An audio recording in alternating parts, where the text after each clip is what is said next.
ही गोष्ट खरी आहे की आमच्या पक्षाला कोकणामध्ये नुकत्याच झालेल्या स्थानिक स्वराज्य संस्थेच्या निवडणुकीमध्ये फारसं यश आलं नाही, हे आम्ही कबूल करतो.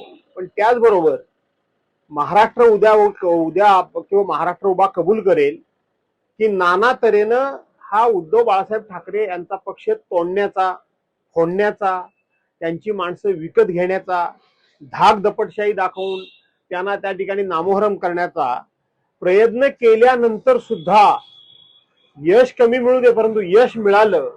आमची माणसं निवडणूक या संपूर्ण प्रचंड अशा दादागिरीच्या समोर, धनशक्तीच्या समोर लढू शकली.